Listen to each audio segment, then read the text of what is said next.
सभी साथियों को नमो बुद्धाय और जय भीम मित्रों। क्या आप ये जानते हैं कि बाबा साहब किन परिस्थितियों से लड़कर संविधान सभा तक पहुंचे थे? आज जो भी कथाकथित राजनेता ये कहते हैं कि वो बाबा साहब के फॉलोअर थे, तो हमें जान लेना चाहिए कि किन किन लोगों ने बाबा साहब को संविधान सभा में आने से रोका ही नहीं बल्कि अपना 100% लगा दिया उन्हें संविधान सभा से वंचित करने के लिए। लेकिन बाबा साहब ने भी प्रण कर लिया था कि मैं जब तक संविधान सभा में नहीं पहुंचूंगा, अपने बहुसंख्यक समाज के लिए, बहुजन समाज के लिए कुछ नहीं कर पाऊंगा। और जो हक और अधिकार बाबा साहब दिलाना चाहते थे, वो बाहर रहकर दिला पाना संभव नहीं था। इसलिए बाबा साहब ने ये अंतिम सांस तक ही प्रयास करने का निश्चय कर लिया कि मुझे किसी भी प्रकार से संविधान सभा का सदस्य बनना है।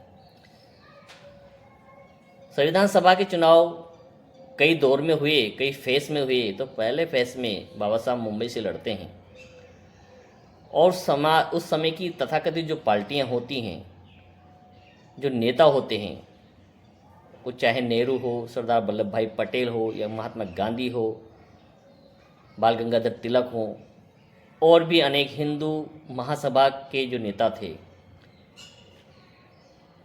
और संघ भी उस समय बन चुका था। इन सब ने प्रयास किया कि बाबा साहब को चुनाव नहीं जीतने दिया जाएगा।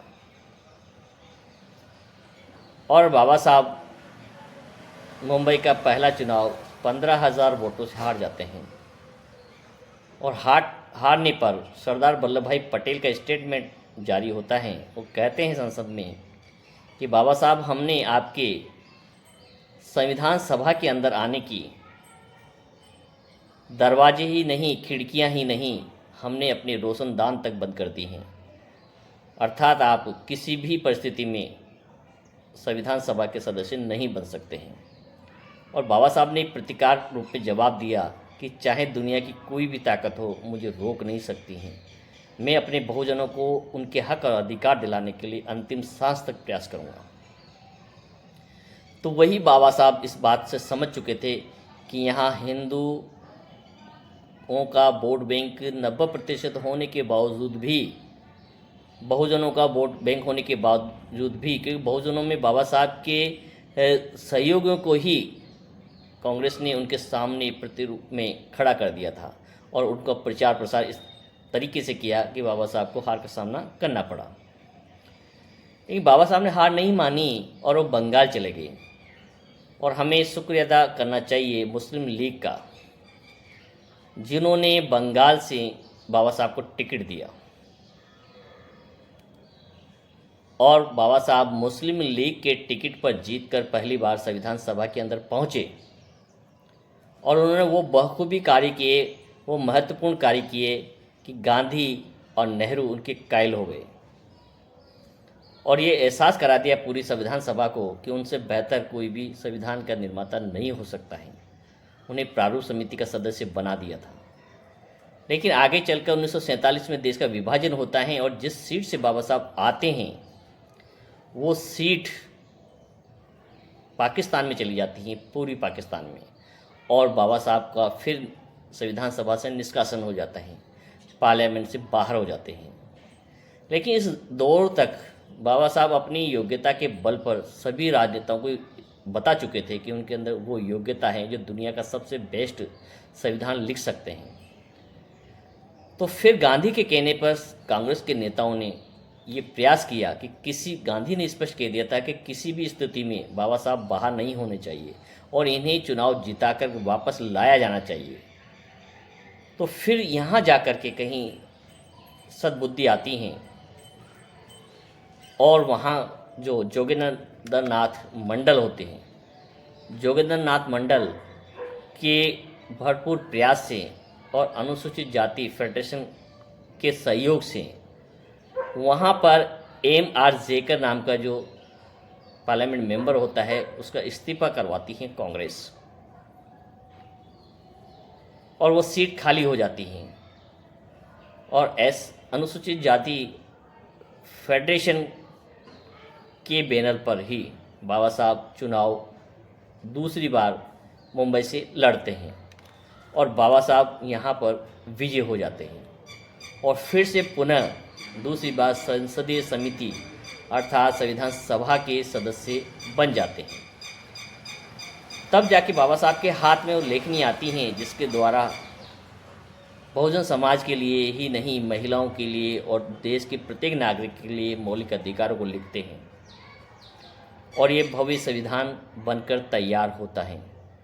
आज लोग बाबा साहब को दलितों का मसीहा या उन्हीं का नेता मानते हैं, जो कि सबसे बड़ी भूल करते हैं।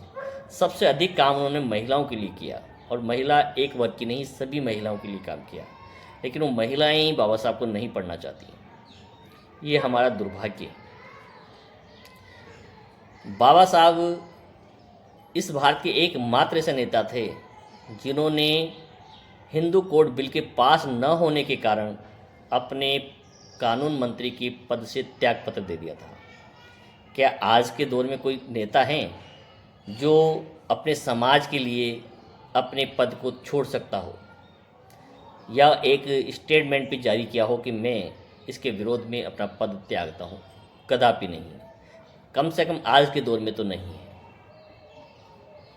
तो बाबा साहब ने हिंदू कोड बिल केवल अपने समाज की महिलाओं के लिए नहीं, इस देश की संपूर्ण महिलाओं को उनकी संपत्ति में अधिकार, गोद लेने का अधिकार, पुनर्विवाह करने का अधिकार, ऐसे तमाम अधिकार उन्होंने महिलाओं के लिए प्रदान करने के लिए हिंदू कोड बिल लाए थे और उसको जब पास नहीं करा पाए 1952 में, तो बाबा साहब ने अपना त्याग पत्र दे दिया था।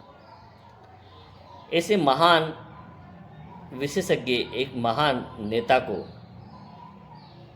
हर व्यक्ति को पढ़ना चाहिए, खास करके महिलाओं को अवश्य पढ़ना चाहिए कि क्या अधिकार महिलाओं को उन्होंने दिलाए। अगर बाबा साहब ये महत्वपूर्ण कानून पारित नहीं करा पाते तो शायद आज वो किसी भी सरकारी पद पर, ऊंचे पद पर नहीं पहुंच पाती। तो मित्रों, किसी भी नेता पर आरोप लगा देना, उसका विरोध कर देना बड़ा आसान है और विरोध वही करता है जो अधूरा ज्ञान रखता है, जो व्हाट्सएप यूनिवर्सिटी में पढ़ता है और सीखता है। लेकिन आप जब किसी भी नेता को बारीकी से समझ लेंगे, पढ़ लेंगे, तो मेरा दावा है कि आप उस व्यक्ति का विरोध नहीं कर पाएंगे, क्योंकि कोई सामान्य व्यक्ति तो है नहीं जिस व्यक्ति को दुनिया के तमाम विश्वविद्यालयों में पढ़ाया जाता हो, जिस पर रिसर्च की जा रही हो, जिस पर पीएचडी करवाती हो यूनिवर्सिटी, जिसे सिंबल ऑफ द नॉलेज कहा गया हो। कोलंबिया विश्वविद्यालय से एशिया के पहले व्यक्ति थे जिन्होंने इकोनॉमिक्स में पीएचडी की। ऐसे महान व्यक्ति पर जाति के आधार पर ठप्पा लगा देना या उसे धर्म विरोधी बता देना, धर्म के खिलाफ बता देना, कितनी बड़ी मूर्खता है। मेरा मानना है बाबा साहब की प्रमुख पुस्तकों को आपको पढ़ना चाहिए। बाबा साहब की मृत्यु के पश्चात बाद में छपने वाली, प्रकाशित होने वाली पुस्तक बुद्धा इन धम्मा, डॉक्टर अंबेडकर और उनका धर्म, बाबा साहब का जीवन, अंबेडकर का mission, who is Shudra, Pakistan train यात्रा, जाति का विनाश, शूद्र कौन थे, इन पुस्तकों को यदि आपने एक बार भी पढ़ लिया तो मेरा दावा है ज़िंदगी में आप बाबा साहब का विरोध नहीं कर पाएंगे। हम किसी का विरोध या समर्थन की बात नहीं करते हैं, लेकिन किसी भी महान व्यक्तित्व को पढ़े बिना उसकी आलोचना करने के खिलाफ हैं। तो निश्चित रूप से जो बाबा साहब ने हमारे जैसे लोगों के लिए, इस देश के आम नागरिक के लिए जो कॉन्स्टिट्यूशन बनाया, जो अधिकार दिए, वो जो सम्मान दिलाया नारियों को, महिलाओं को, बालिकाओं को, उसके लिए हम सबको उनका जीवन भर ऋणी होना चाहिए। आपको ये जानकारी किस प्रकार की लगी? यदि आपको अच्छी लगी हो तो आप इसे आगे भी अपने मित्रों तक पहुंचा सकते हैं। आप देख रहे हैं इस्माइल बुद्धा यूट्यूब चैनल। आपने यदि चैनल को सब्सक्राइब नहीं किया है तो आप चैनल को सब्सक्राइब कर सकते हैं और लाइक करें, जिससे कि जब भी हम वीडियो बनाएं तो सबसे पहले आप तक पहुंच जाए। सभी को बहुत बहुत आभार, धन्यवाद।